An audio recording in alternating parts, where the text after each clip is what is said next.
This week on Mind Your Own Business, I'm going to share my top 10 time hacks to help you be super productive. Now, these tips are very simple and very easy to implement, and I'd like to encourage you to try as many of them as you can over the coming week.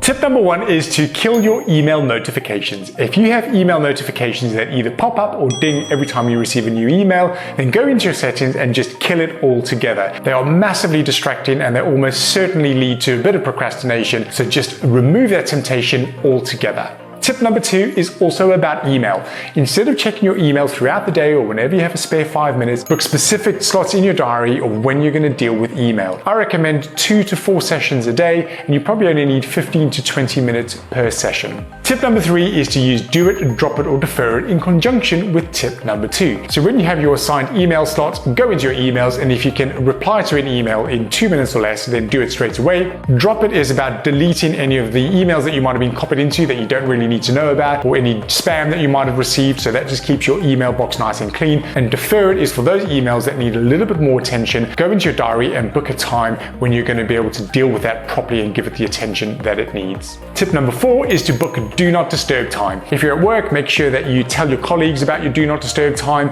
If you're at home, tell your family. And the idea is that you have this specific hour every single day at the same time, and everybody knows to leave you alone for that particular hour. Then you can plan any deep work, any work that requires a lot of concentration in that specific slot. Number five, use a digital diary for your to-do list. Instead of having a to-do list written down on a piece of paper, if you program it into your diary, then it gives you an idea of not only what you need to do, but how much time you have to do it in. Also, you don't set yourself up for failure, because sometimes you might have a to-do list that's, say, got, 9 hours worth of work, but you might only have 3 hours worth of available time because of all of the things that you've already committed to in that particular day. So for me, Outlook is an essential tool for really understanding how much time I have and how much time I need to allocate to all of the things on my list. Number six, every single day, make sure that you identify the top 2 or 3 priorities for that day. And if at all possible, do that work first. Number seven, just say no. Learn to say no.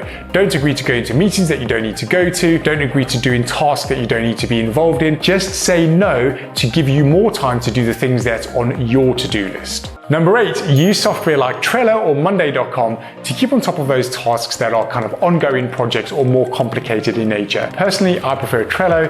It's really easy to use and it is free. Number nine is try and manage your meetings a little bit better. First of all, don't attend any meetings where there aren't clear outcomes and a clear agenda. Make sure that you have standing up meetings if that is at all possible. And where meetings do tend to overrun, try and back them up against some other appointments or other meetings, because that sometimes focuses the mind and makes sure that you've been productive and moving through your meetings and achieving the outcomes that you need to. And number 10 is take regular breaks.